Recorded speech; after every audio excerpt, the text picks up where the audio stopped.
magbabago. Ito sa akin. Ito sa'yo. Ngayon, lagay na natin siya sa garahe.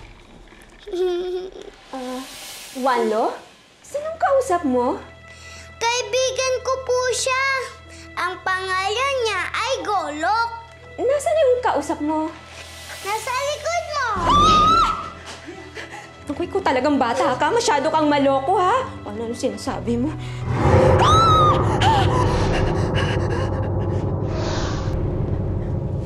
Walo! Walo! Walo! Walo!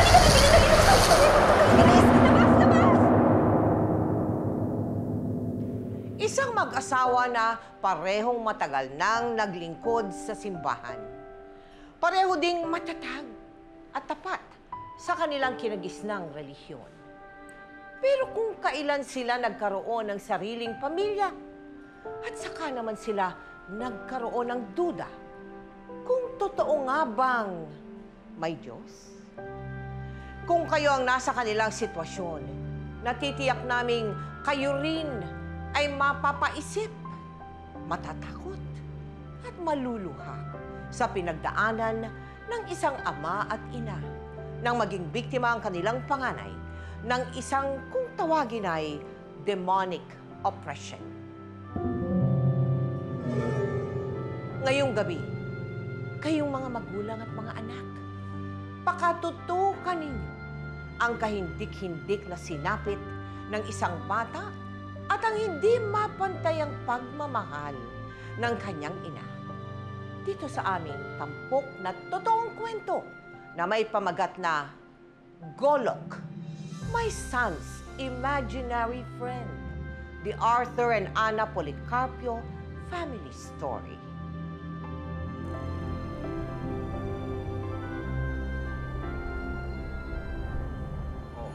God bless. Pag-ingat kay Panginoon. Bless ka kay Father, ha? God bless. God bless. Sige, ingat kayo. Ay! Gandang araw po, Father! Ang cute naman. Ay, nako. Parang kailangan talaga. Alam nyo, noong pa lang, ha? Alam kong kayong dalawa talaga ang magkakatuluyan. Tandang-tanda ko pa, it was the feast of Our Lady of Candelaria. Saksi ako at ang Diyos na sa halip na tumutok si Arthur sa pianong kanyang tinutugtog, abay, nakikipagkindatan kay Ana na kasama sa choir. Hey, Father, si Ana po talaga ang nauuna. Uy, nasa loob tayo ng simbahan. Huwag ka magsinungaling. Uy, siya nga pala. Malapit na naman ang kapistahan ng Our Lady of Candelaria. Kaya huwag kayong mawawala, ah. May inihahandang konting activity sa simbahan para sa mga bata. Tiyak na mag-i-enjoy ang mga anak niyo. Ay, sige po, Father. Makakaasa po kayo, darating kami. Hintayin ko kayo. Si Mas Walo. Walo. Oh, ayun pala. Walo. Anak. Apo! Walo, halika na. Naku, huwag mong galawin niya. Magagalit si Father. Gusto mo ba yun, Apo? Alam mo, yun ang ginagamit ng mga altar boy kapag nagsaserve sila sa misa. Gusto mo, paglaki mo, maging altar boy ka din? Oh, Father, paano ba yan? Gusto daw niya maging altar boy. Pero, Apo, kailangan good boy ka parate, ha? At lagi ka magpipray kay Papa Jesus. Love ko po si Papa Jesus. Si Mami at Daddy naman po. Love din po nila si Papa Jesus. I want to be Arthur Boy paglaki ko po. Bagamat magkasalungat ang kanilang paniniwala sa maraming bagay, naging masaya naman ang pagsasama nila Arthur at Ana. Pinangalanan nilang Juan Lorenzo o Juanlo ang kanilang panganay at siya naman ay sinundan ng isang babae na nagngangalang Ave Maria o Ava. Dahil parehong may trabaho at kapwa may sariling negosyo, sina Arthur at Ana, kumuha sila ng dalawang mga kasambahay para makatulong sa pag-aalaga ng dalawang bata. Ana, Arthur, nagkakilala daw kayo sa simbahan? Arthur plays the organ in church and I'm part of the choir. How doon- old were you then? Ay, 9 years old pa lang po ako, kilala ko na si Arthur. Ah, ganun ba? Yes. We've And how old known were each you other. then, Arthur? Was 14 years old. At what age ka na nagkaroon ng 16. attraction sa kanya? I was 16 years old nung Oo. naging kami, officially. Mabata kami nagpakasal eh. I was 23 and he was 28 when we got married. Pero meron daw malaking pagkakaiba sa mga paniniwala ng mga families ninyo. In what aspect, Ana? Yung pong side niya, mas sanay sa mga ganong background, sa mga spiritual battles, no? His side. Okay. Kami po, this is something new to us. Hindi siya pangkaraniwan sa amin. Kaya Okay. medyo hindi pa namin na-explore yung ganong, ano ba yan, yung exorcism, laban ng demonyo. It's something new to our family. Okay. That's why we had a hard time na balansehin yung dalawa. David saw the giant. He heard Goliath shouting. He saw that the men were afraid of Goliath. Hoy, ba't ka tumatawa? Bakit? Oy, tutuloy ko yung kwento, ha? David said he would fight the giant. His brothers were very angry. They said that David should be taking care. Hindi ko naman nakikinig eh. Hoy. Mami, Oh. pwede po ba ako maglaro sa playroom? Playroom? Sige, sige. Okay, sige na. Auto mo na naman ako. Cute mo eh. Dali. Yaya Nora? Pero mamaya matutulog tayo, ha? Yaya Nora? Ma'am? Ma'am? Ya, pakisamahan naman tong si Wanda sa playroom. Ay, sige po, ma'am. Okay. Yay!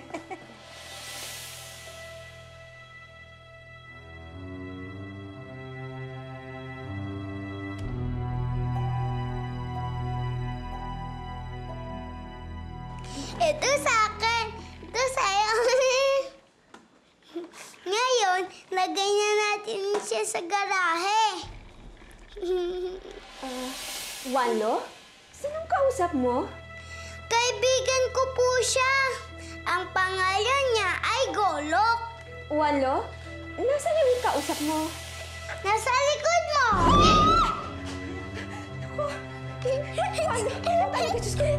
Walo, pwedeng huwag mo na lang siyang kakausapin? Naku, ikaw talagang bata ka. Masyado kang maloko, ha? Ano sinasabi mo?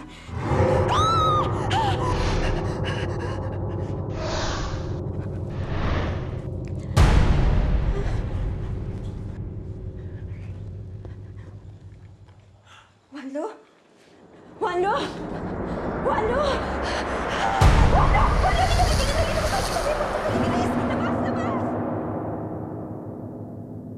Talaga? Saan ba daw nakita? Sa playroom daw. Sabi nitong si Yaya Nora, si Wanda daw may ibang kinakausap.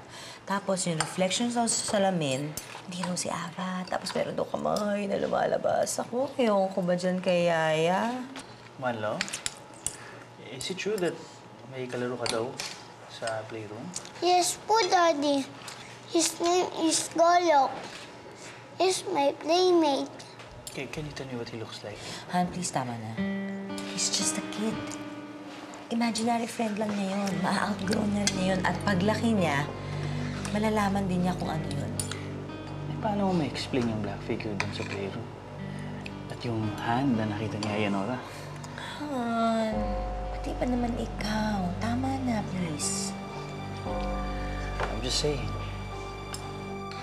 Ana, paano kung may iba talagang namamahay dito sa atin?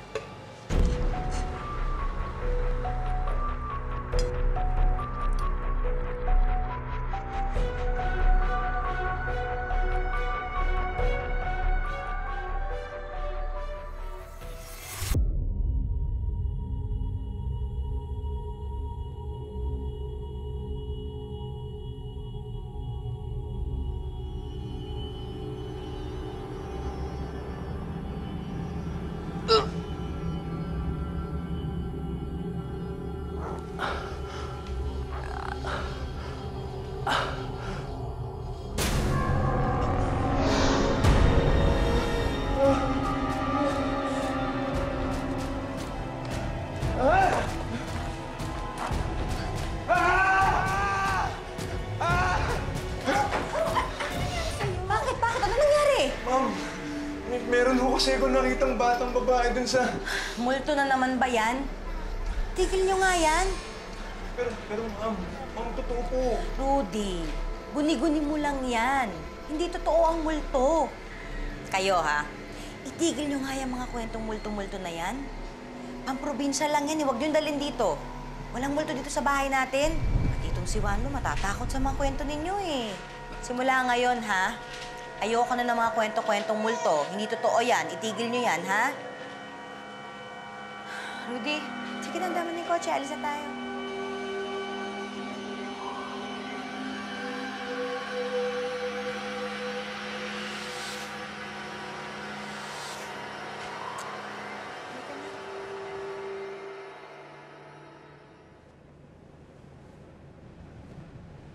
Bye, Golok! Anak, si Golok ba ay isa dun sa mga cartoon characters na pinapanood mo sa TV? No, Mami. Kaibigan ko po siya. Palagi ko po siya kalaro. Anak, hindi mo kaibigan si Golok. Imaginary friend mo lang siya. Pag pumasok ka na sa school, tapos may mga nakilala ka ng mga kaklase mo, yun ay mga makakalaro mo, yun ang mga magiging kaibigan mo, ha?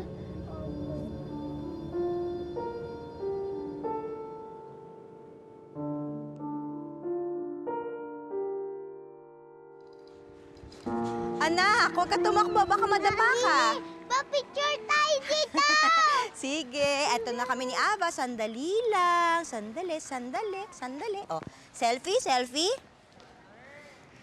Okay.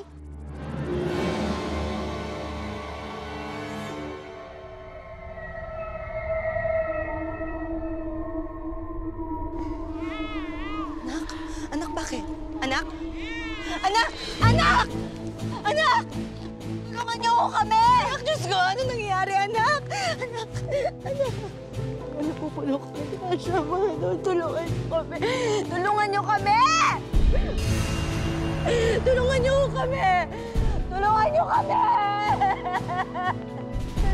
yung anak ko! Pati mo yung anak ko, dala mo sa klinik. Hindi ko alam, tulungan mo kami, kuya. Sige.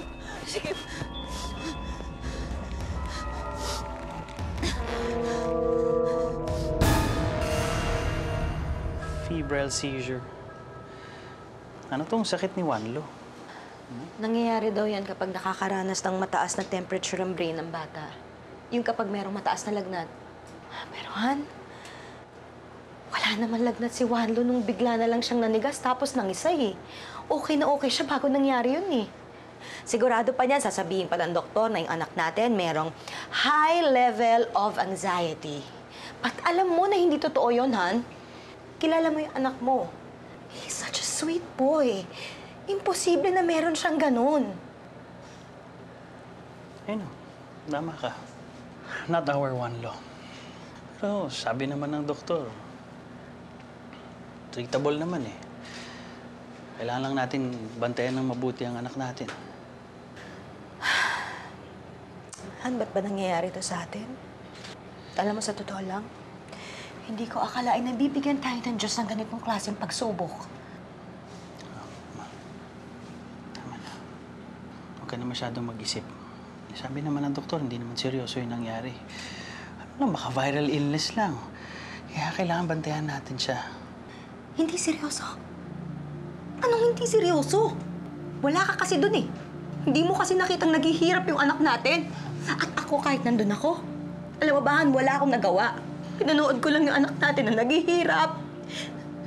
Tapos parang unti-unti na siyang malalagutan ng hininga. Kaya pwede pa, huwag mo sabihin na hindi seryoso yun. Tama na. I'm sorry. Of course. I know how you feel.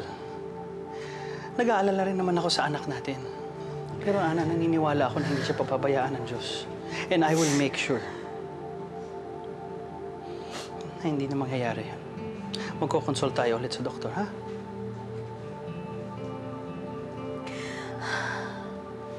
I'm so sorry. Nag-aalala lang ako. I'm sorry na birthday mo, tas ganito ko sa'yo. It's fine. Wanlo's gonna be fine. We're gonna be fine.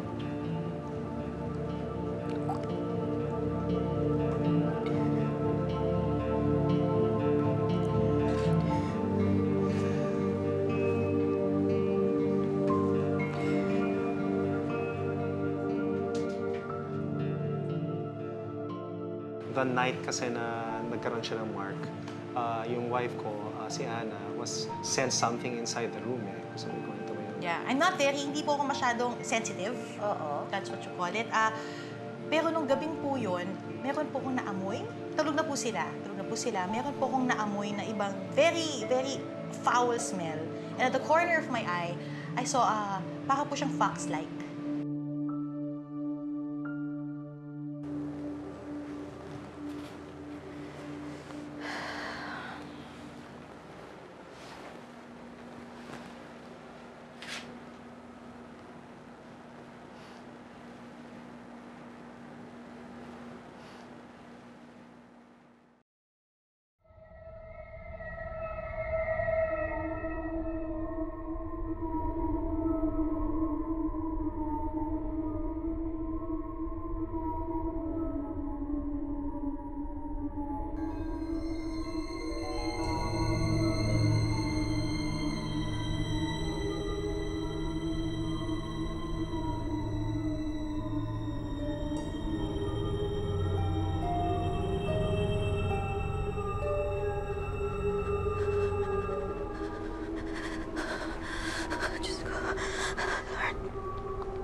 Lord, tulungan niyo ako.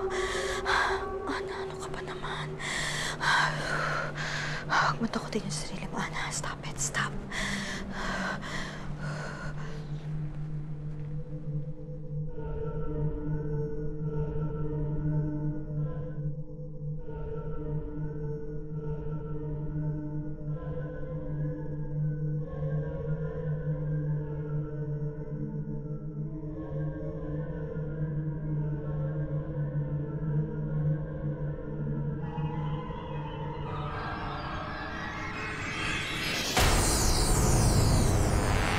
Kailan ninyo napansin na kakaiba yung panganay niyo? Nagsimula yan during the eve of my birthday. Oo. Kakauwi lang namin ang galang ng birthday ko. Oo. The next day after that, bigla na lang nagkaroon siya ng mark sa leg niya. Na unexplainable. So para siyang, it looked like burnt marks sa leg niya. So pagising namin the next day, tinanong na lang ako ng wife ko, ano ba? Sinakal mo ba yung anak mo? Bakit may marka siya? Sabi ko, ba't ka naman sasakalin ang anak ko?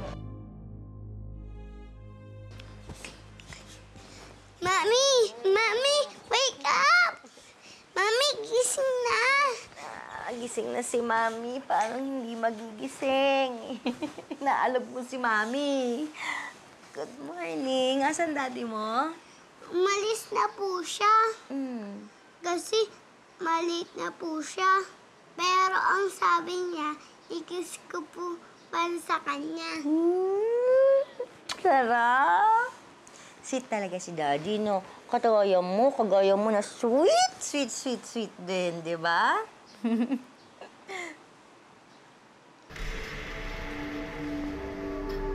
Anak, ano yun nasa leeg mo? Anak, bakit meron ka mga pasa? Ano nangyari sa'yo? Di ko po alam. Mami, si Golo!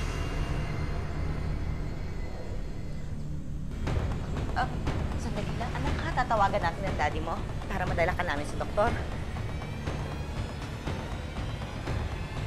Arthur, nasan ka na?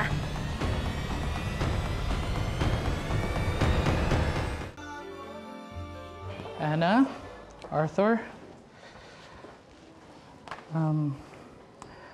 there was an abnormality sa results ng test. And at this point in time, we cannot rule out the possibility na may leukemia si Wanlo.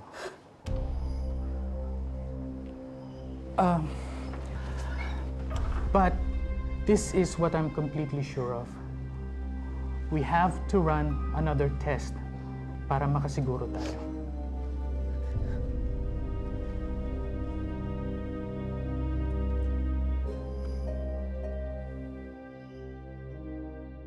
Nagsabi na kayo sa kanya na ano ba ito nangyayari sa amin, Lord? You know?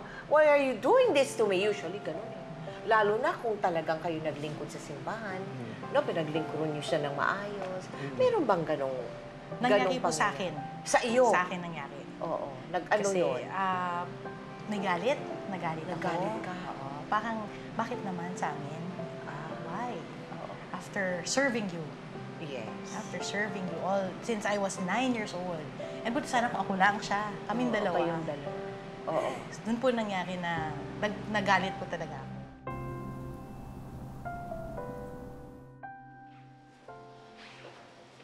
Ana, hindi ka ba mag-aayos? Ready na kami ni Juanlo. Baka mali tayo sa misa. Bakit ganun, Arthur? Naging mabait naman tayo sa kanya, di ba? Mga bata pa lang tayo. Pareho na tayo nagsisilbi sa kanya. Bakit kailangan niya tayong bigyan ng ganito problema? Bakit kailangan gawin niya to sa atin? Alam mo, minsan hindi ko siya maintindihan. Kulang pa ba yung ginagawa natin? Kahit ano naman, handa ko naman ibigay. Para sa kanya, ang hinihiling ko lang naman nakapayag yung mga anak natin. Sana wag naman yung pabayaan. Yun lang naman.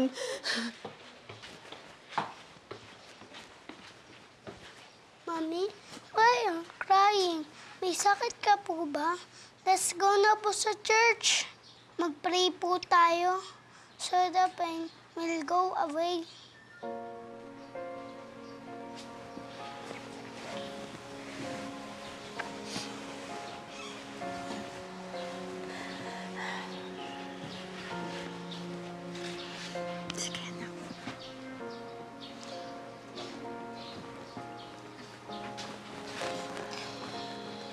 Ana,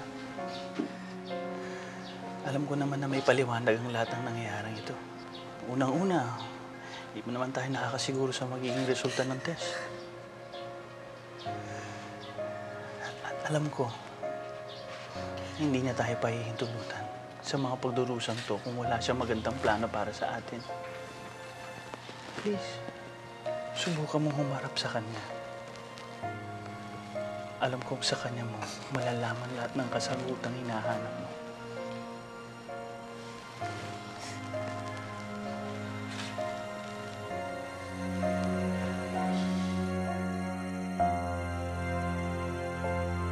Dahil sa sunod-sunod na nangyari sa kanilang anak, nagtanim ng binhi ng pagdududa si Ana sa Panginoon Diyos. Mabuti na lamang at naroon si Arthur para tulungan ang asawa na maibalik ang nawawala na nitong pananampalataya. Napilit ni Arthur si Ana na muling humarap sa Diyos. Pero para kay Ana, ginagawa na lang niya ito dahil sa kanyang obligasyon na manilbihan sa simbahan. May mga hinaharap tayong pagsubok at paghihirap dahil mahal tayo ng ating Ama sa langit. Gaano mo siya kamahal ngayon? Mauunawaan mo lamang ito kung ikaw ay may mga pagsubok at kahirapan. At kung isusuko mo sa Kanya ang iyong sarili, hinding-hindi din siya susuko sa pagliligtas sa iyo.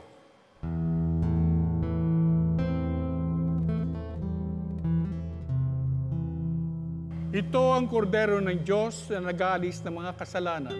Mapapalad ang mga inaanyayahan sa kanyang piging.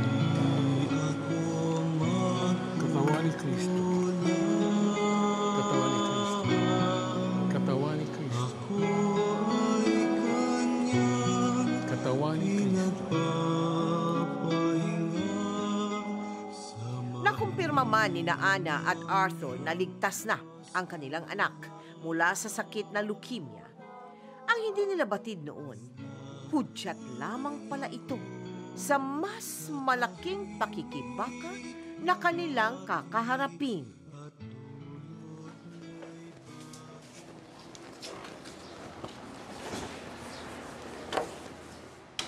I love you, Mami. Wow, sarap naman. Akyat, akyat. Oh, kiss ko, kiss ko. Kiss, kiss, kiss. I love you, Daddy. Oh, I love you too. And sino pa? Sino pa? Love mo? Sino pa? I love you, baby Aba. Alam mo, Mami, nag-pray po ko kay Papa God. Kasi you're happy na, hindi ka na pumiyak. Thank you, anak. Hindi na sad ang mommy. Kasi safe ka na. Sweet-sweet talaga nito. Han, ang marka, tinan mo. Parang nagbabalat. Tingnan. Anak, kusudan, anak. Pakita mo sa daddy mo. Ka dito. Saan? Ayan. Ano to? Paano siya nagkaroon ng ganito? Hindi kaya may nakain siyang kakaiba at that time? Or may pinahid ka ba sa leeg niya? Wala. Wala. May kumagat kaya? O may insektong kumagat? O kasi hindi ba pasa to? So it means eternal bleeding to eh. Bakit siya nagbabalat? I really don't know. Basta ang natatandaan ko lang, the night before na magkaroon siya ng mga ganyang marka, meron akong naamoy na kakaiba. Parang amoy sunog. Tapos, sa gilid ng mata ko, nakakita ko na parang fox-like figure na kulay itim siya na hayop. Parang ganun yung itsura niya. Kaya syempre, hindi ko na pinansin kasi alam ko naman, naguni-guni ko lang yun. Yun lang ang tatandaan ko, Han. Wala nang iba. Totoo ba yan, Han? Yes. Bakit? Don't tell me. May kinalaman yun. Eh, di kaya yun yung cause nung mark sa leg ni Wanlo? Baka pinaglalaroan siya ng masasamang elemento. Ayan ka na naman eh. O bakit? Di ba, ikaw mismo ang naka-witness nun? Ikaw mismo nakakita, di ba hindi lang kinukwento nila Yaya tsaka ni Rudy na ayaw mong paniwalaan? Hindi ko talaga paniniwalaan yun. Ano naman? Ba't hirap na hirap kang paniwalaan yun? Hindi ba naghahanap tayo ng paliwanag? Di ba nga yan na yan, no? Our son needs is medical attention. Hindi yung kung ano-ano ka, kung saan-saan ka magre-resort. Pati yung mga multo-multo na yan, papatulan mo. Alam mo naman walang pasihan. Anak, minsan ka na nagduda sa Diyos. Pero hindi niya pinabayaan ang anak natin. Ngayon, pinapakita na nga niya sa yung sagot, magbubulag-bulagan ka pa rin ba?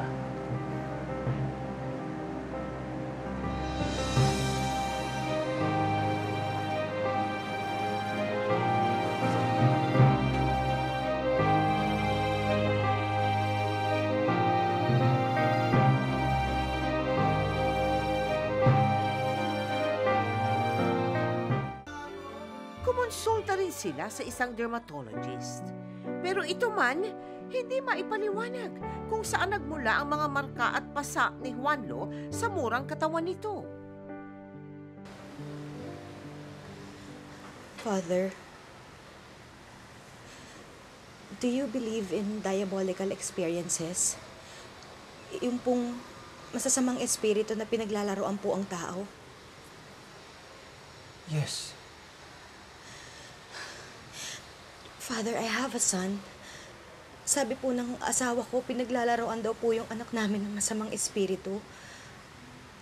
He has marks sa leeg po niya. At ini-insist po ng asawa ko na yung mga marka po sa leeg niya na yun, nanggaling po yun dun sa masasamang espiritu na nakita ko the night before, magkaroon po siya ng marka. Pero, Father, paano naman po ako maniniwala sa mga sinasabi ng asawa ko? How old is your son? Father, batang-bata pa po ang anak ko. Go see Father Sikia immediately. Father Sikia? Bakit po si Father Sikia? He is an exorcist. Your family needs him para mapalaya sa mga nanggugulo sa anak mo.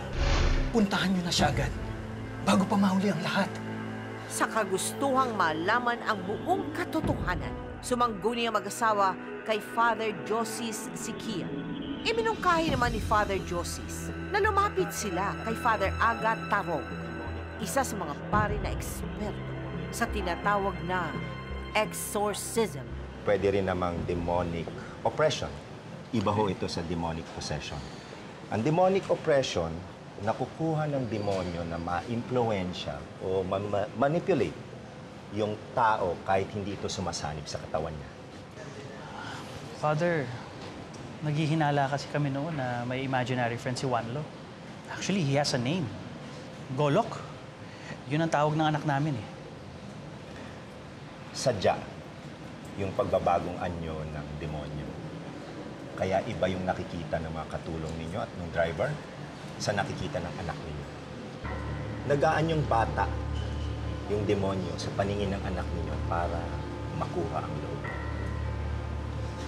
Mabuti at maaga kayong pumunta sa amin.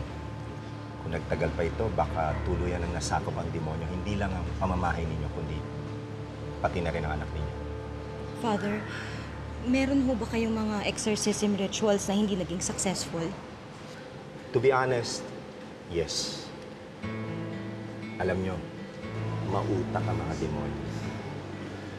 Bago pa man isagawa ang isang exorcism ritual, nalalaman na nila. At alam nyo kung anong ginagawa nila. Naghahanap sila ng kakampi. Kaya dumadami sila. At kami naman, nahihirap. Pero ginagawa namin ang lahat para mapalaya sa mga ito na sumasalanta sa buhay ng isang pamilya. Pumasok muna tayo sa loob. Meron ako ibibigay sa inyo bago natin pag-usapan ang schedule ng exorcism ritual. Okay po, Father. Isang linggo ang hinintay ni na Art at Ana bago na isagawa ang ritual ng pagtataboy sa masasamang elemento na gumugulo sa kanilang pamamahay. Pero ilang araw pa lang pagkatapos nilang humingi ng tulong kay Father Aga, lalong naging agresibo ang elementong namamahay sa kanilang tahanan. At tila nagdadagdag pa ito ng ibang elemento na gugulo kay Juanlo. Malapit ka nang mag-school. Saan mo gustong pumasok? Pagkakaroon ka na ng maraming friends. Hindi man ako may makakalaro ni Yaya Nora at saka ni Kuya Rudy.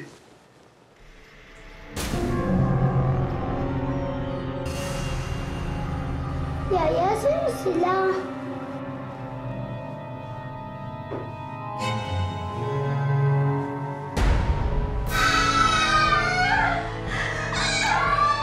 Kamusta naman si Juanlo? Habang naghahanap kayo ng solusyon o ng tulong para sa pinagdaraanan niya. Binigyan kami ni Father Joseph ng instructions holy water every day sa buong bahay, mga gano'n. Doon na siya parang inuwi naglabasan, doon namin na sense talaga yung presence Kasi nangyari na siguro parang na-agitate yung demonyo. Kasi nag-ano kami, nag-holy water. Bakit? Maraming nangyayari kay Juan noon One time, binang na lang yung ulo niya sa sa table. Anak, always wear this. Para lagi kang pabantayan ni Papa Jesus. Thank you pa.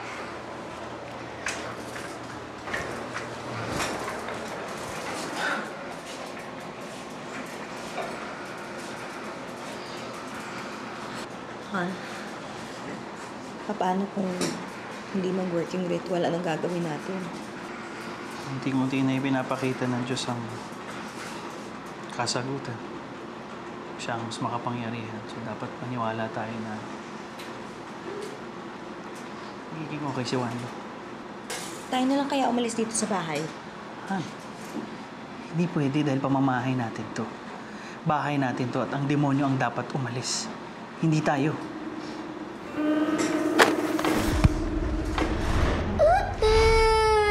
Walo? Anak? Walo? Anak? Diyos ko! Oh! Anak! Yaya! What happened? So anong ginawa ninyo? Ang tinuro sa amin ni Father Joseph is always use the name of Jesus during those times. Okay. So we always kept saying it. So in the name of Jesus of Nazareth, I command all spirits to leave this house, leave our son. Meron siyang gano'n.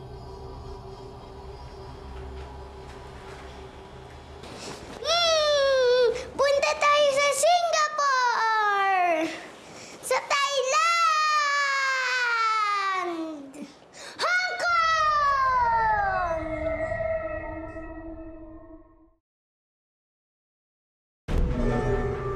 ayusin mo yung bracelet.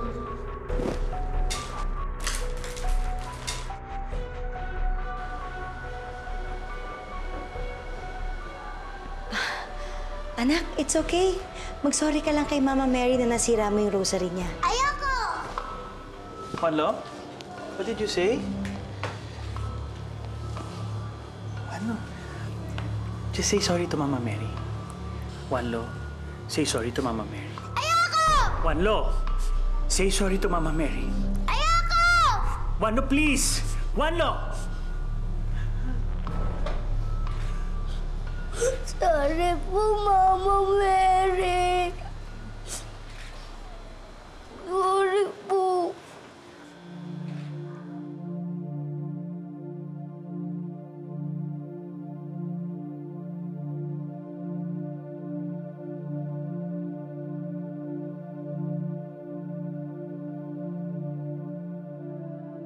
In the name of Jesus of Nazareth, I command all spirits, but not of the Holy Spirit, to depart from this house and go immediately to the foot of the cross and never return. Daddy, ano po ginagawa niyo? Anak, Daddy's blessing the house para palagi tayong safe. Anak ka. Teka na. Sige na. Sleep. Usa dito. Anak? Juanlo? Bakit? Juanlo? Saan masakit? What's wrong? Anak, saan masakit? Sabihin mo kay Mami. Anak, magdasal tayo ha. Sabihin mo, I love you, Jesus. Sabihin mo, I love you, Jesus, para mawala yung sakit. Anak, sige na, sabihin mo, I love you, Jesus. Sige na. Tigilan niyo na yan, anak ko! Tama na. Tigilan niyo na siya, please. Tama na. Anak, sabihin mo na. Please, Juanlo, say I love you, Anak, Jesus. I love you, Come on. Jesus. I love you, Jesus. I love you, Jesus. Come on, keep it. Mami, wala na. Ay, sakit. Wala na.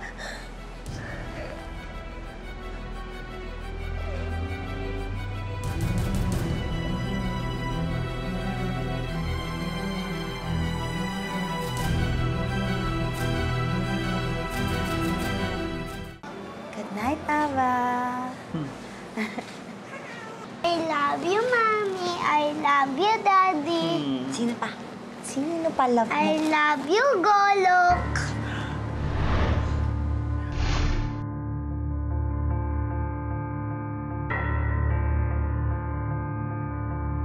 In the name of Jesus of Nazareth, I command all spirits, but not of the Holy Spirit, to depart from this house and go immediately to the foot of the cross and never return.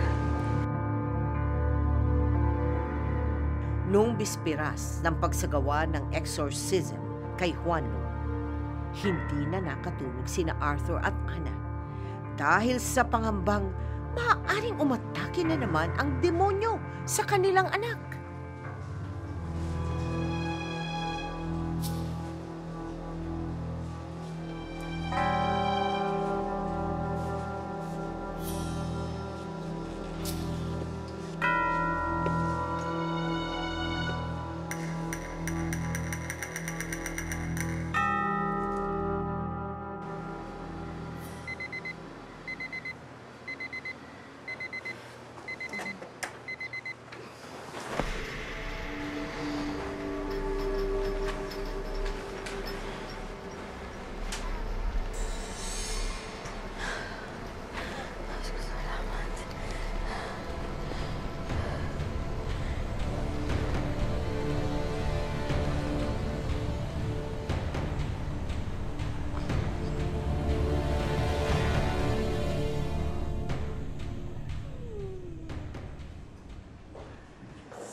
Ma, dito ka na pala. Ma, dali na yun na. Kuha naman ang mainom si Mama. Sobrang nag-aalala ako. Hindi ako mapakali. Hanggang hindi ko nakikita kung anong tunay na kalagayan ng apo ko. Magiging okay ang lahat, ha? Magtatagumpay tayo. Just stay calm. Parating na sila, Father Aga, ha? Okay. Okay? Okay. Text ko lang sila.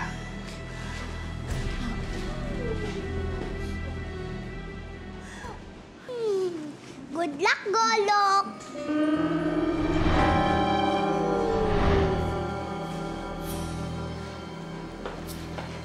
Sinabi mo ba sa kanya? No. Eh, bakit alam niya? Tayong dalawa lang naman nakakaalam nun. Dali. In Jesus' name, I command all the spirits to leave this house! Arthur. In Jesus' name, I command all spirits to leave this place!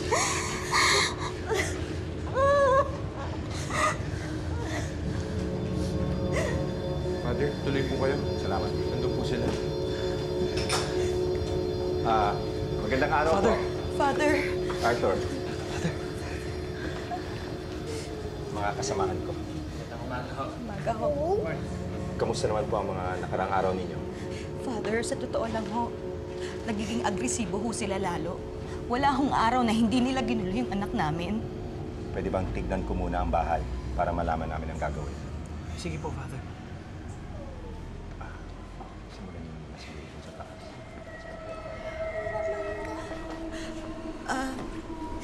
Father, si Wallo. Anak, halika.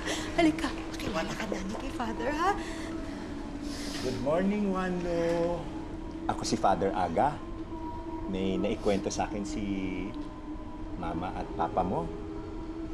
Meron ka daw kaibigan. Pwede mo bang sabihin sa amin kung nasaan siya? Nandun po.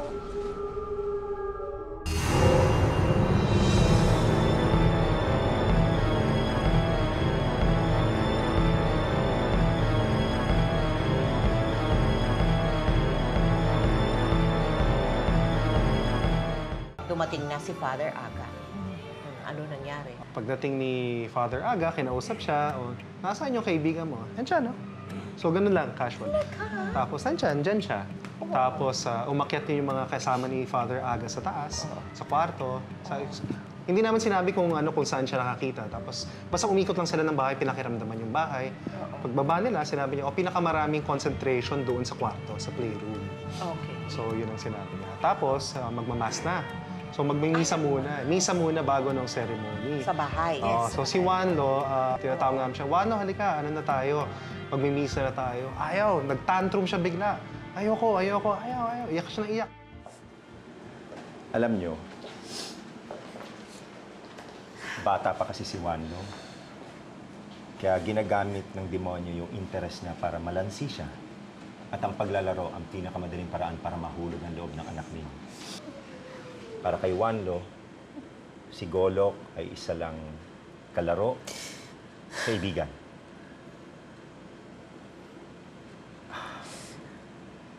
Magmisa na po tayo.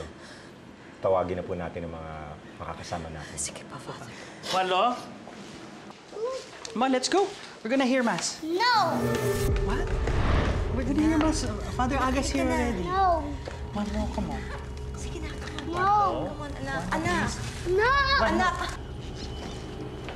Anong kamusta? Father, pinuntahan ako namin lahat ng mga kwarto.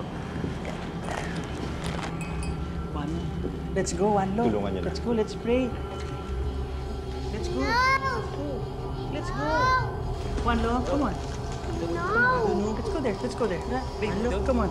Let's go, Wanlo. No! Wanlo? Wanlo. Wanlo.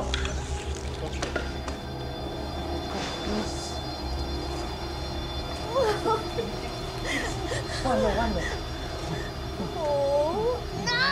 Apo! Apo! Please. Apo! Wanlo. Wanlo, please. Apo! Tawa niya ako! Apo! Tawa niya ako!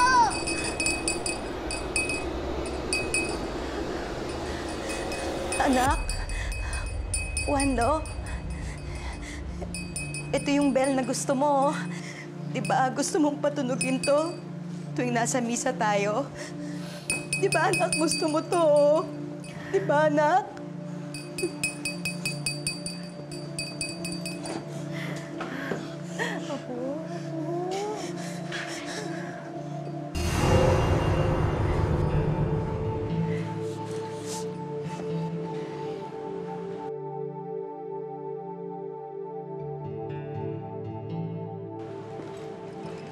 Ang tinatawag dito talaga ay extraordinary activity of the demon. Una-una, yung tinatawag na infestation, ang ginagambala ng demonyo ay mga bagay, mga hayop, mga lugar, mga haunted houses. No? Ito ay mga infested na lugar. Dito sila namumugad o naninirahan. Pag sinabi ng mga oppression, yung panlabas na aspeto ng tao ay ginagalaw ng demonyo. Gaya ng kanyang kalusugan, mga sakit na hindi niya alam kung papaanong dumapo sa kanya. O dili kaya yung kanyang business hindi lumalago, o kaya yung kanyang career, kanyang relasyon sa ibang tao. Kumbaga, parang siya'y kinakawawa ng Diablo para na sa gayon siya ay nade-depress, no? At siya ay nawawalan na ng gana sa buhay. Meron naman isang tinatawag na obsession. Yung mga habitual sins, kung tawagin. Manhid na yung tao sa pagkakasala. Hindi na niya napapansin na siya'y patuloy lang nagkakasala at nawawala na siya ng pag-asa na siya'y patatawarin ng Diyos. At pangapat, ang pinakamatindi ay possession. Diabolic possession. Yung katawan ng tao ay gagamitin na ng demonyo at hindi na alam ng tao yung may-ari ng katawan. Pag dumating sa pagkakataon na yon, ginagamit na ng Diablo yung katawan ng tao para makapanakit, makapagsalita minsan, no? At kahit na ito ay madalang, totoong nangyayari ito sapagkat hinahayaan ng may-ari ng katawan na gamitin siya ng demonyo. Katawan ni Kristo. Amen.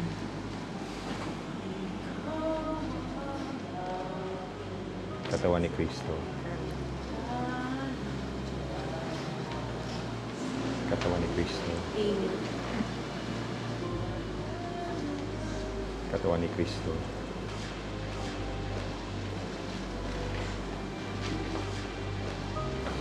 Katawan ni Kristo. Katawan ni Kristo. Amen.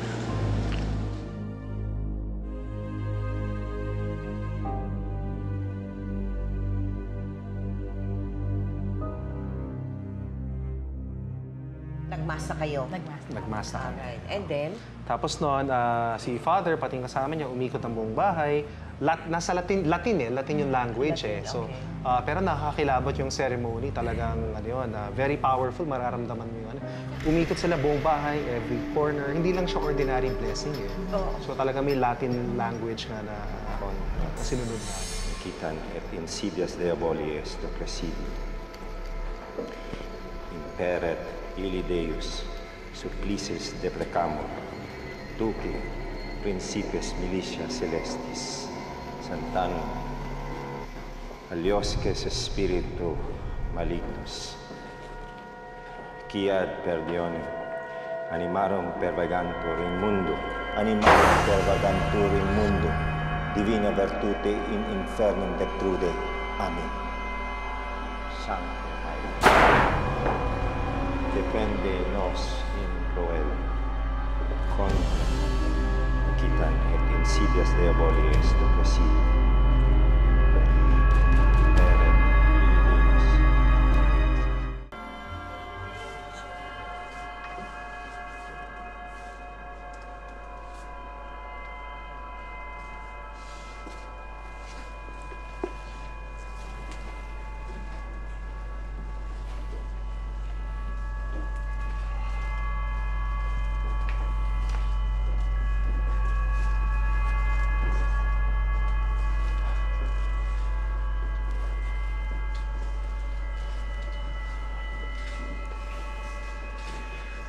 Sancte Michael Arcangele, defende nos si proelio, contra nequitiam et insidias diaboli est presidio, imperet illi Deus, supplices deprecamur, tuque princeps militia celestis, satanum maliosque spiritus malignus, quiad perditionem animarum pervangantur in mundo, divina virtute in infernum detrude. Amen. Sancte Michael Arcangele, defende nos si proelio, contra inquitiam et insidias, diaboli esto presidium, imperet illi Deus, supplices te precamur, tuque principis militias celestis, satanum maliosque. Golok? Walo, bakit?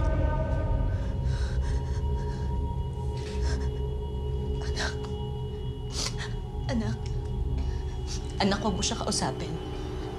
Anak, kahit ano mangyari, huwag mo siya kakausapin. Anak, makinig ka sa akin. Please, sabayan mo ako. Magdasal na lang tayong dalawa, ha?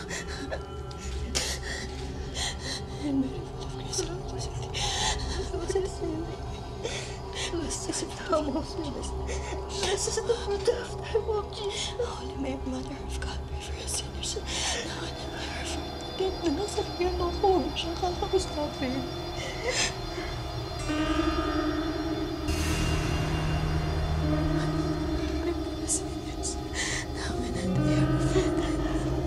Anak, huwag mo siyang kausapin.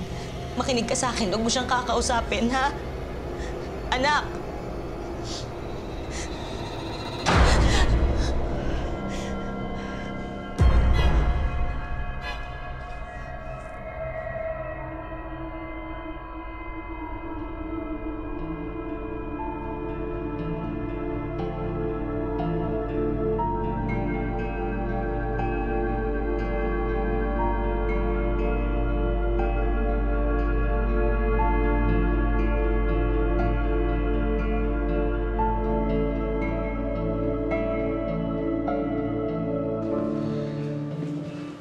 Ang mga masasamang espiritu, naghahanap yan ng matataguan. Mapaalis mo man sa isang lugar, pupunta rin yan sa ibang parte ng bahay. Nagsimula tayo sa itaas na mga kwarto papunta dito sa ibaba. Strategic yon para mas mabisa yung pagpapalayas natin ng mga espiritu. Pero Father, sa tingin niyo ba naging successful tayo? Depende yan sa pamumuhay ninyo. Sa ngayon, wala na kaming nakikita o nararamdamang kakaiba. Eh, Wando, nasaan na yung kaibigan mo? Wala na. Ha? Eh, nasaan na siya? Malayo. Praise be to God. Naging successful tayo sa pagpapalayas ng mga elementong gumugulo sa pamamahay ninyo. Ma'am? Nakahanda na po yung merienda. Maraming salamat, Father. Nagkapal pa kayo. Okay na po. Gutom ka na. Kakain na tayo. Manahit. Halika na. Let's eat. Halika. Come on. Tayo.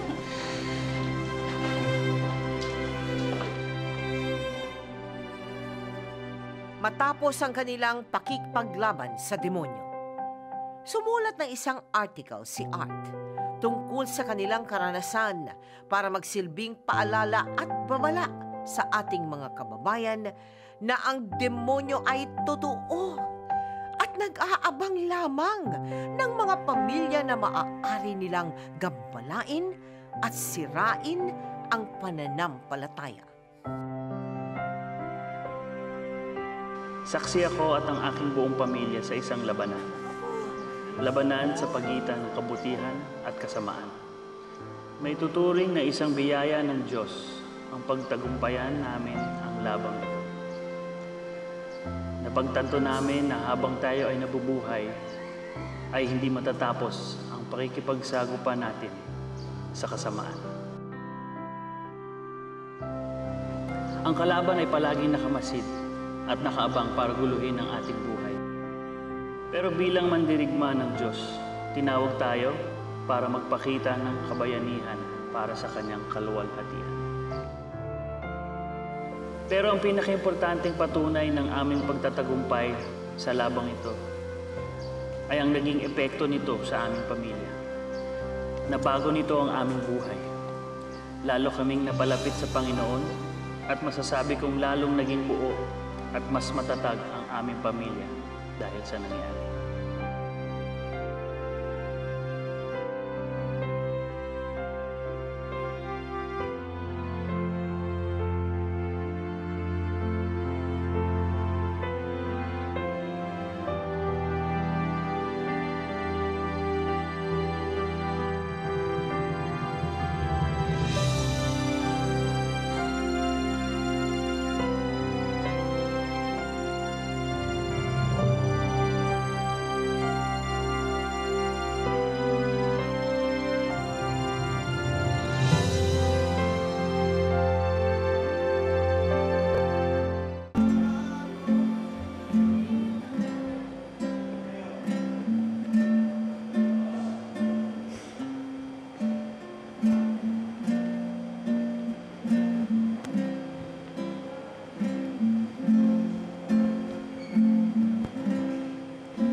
ay nandun pa ba kayo sa bahay na yon? Wala na ho. Uy, salamat Wala naman na. sa Diyos! At naisipan niyo umalis doon. We stayed pa for more than a year. Nag-stay pa kami Yes, doon. oo. yes. Kasi mahal namin yung bahay na yun eh. Unang bahay namin First yun house. eh. Bihira naman kayo. Ano naman ang masasabi niyong matututunan diyan sa kakaibang challenge? If there's one thing na matuturo ng kwento na to is may kalaban. Meron Diyos pero may kalaban. May talagang Yun ang number one na gusto naming ipasabi dito na totoo ang demonyo. Hindi lang siya imagination, hindi lang yan na nasa libro. How about you, Ana? May dagdag ka? Para sa akin, walang exempted sa demonyo. Lahat tayo gusto niya tayong kunin para mapalayo tayo sa Diyos. Tayo, kailangan malakas na tayong loob natin. Now, here is the last question. Bakit nangyari yan sa inyo? Ang sabi nila, lahat daw may purpose. Why do you think, Arthur? Ako siguro, two things. Number one, I think it was a blessing. Yeah? Kasi ano yan, it helped us become stronger in our faith. Ngayon parang wala na kaming pagsubok na Na hindi mapapanalunan. Oo, parang Wala yun. Peanuts ang dami na naming dinaanan Peanuts na yan So, lumakas yung faith namin sa Diyos, lumapit pa kami sa Diyos. Yung faith namin ngayon, hindi lang siya parang intellectual na faith. Talagang ramdam namin na pag sinabi ni Lord na hindi kanya pababayaan, hindi kanya pababayaan. Totoo yun. Pangalawang purpose siguro, I think ang purpose din ito is para ikwento namin yung story namin. Para malaman ng mga tao na there is such a thing as a spiritual battle happening in the world na hindi natin nakakita. At syempre, ang magpakailanman ay nagpapasalamat sa inyo na pinahintulutan ninyo, maitampok namin ang kwento ninyo with that purpose nga. Para ang mga nanonood, alam nila, no? Hindi lang na may demonyo, kundi malaman nila kung paano, how you dealt with such an enormous challenge in your life. At tulad nga na sinabi mo, Ana, congratulations, you were victorious. Salamat. Diba? Thank you. Thank you so much. very much, Ana. Thank you, Arthur. Thank you. Yes. Anumang sakit, sakuna o kababalaghan ang dumapo sa ating mga mahal sa buhay, napakasakit, napakahirap itong tanggapin. Pero gagawin natin ang lahat ng paraan upang maibsan ang sakit at pagdurusa na pinagdaraanan nila, lalo na kung ang biktima ay ang ating anak. Yan ang isinalarawan sa atin na mag-asawang sina Arthur at Ana. Kahit sabihing evil spirit o demonyo pa ang sumapi sa kanilang anak, nilabanan nila ito ng buong tapang sa pamagitan ng paghingi ng tulong sa simbahan. Bagamat sila ay mga tao lamang at nagduda kung sila ba ay pinabayaan na ng Diyos, nanaig pa rin sa huli ang kanilang pananalig dito. Sana tayong lahat din manatiling matatag at matapat sa ating Panginoon. Ngayon, bukas, at magpakailanman.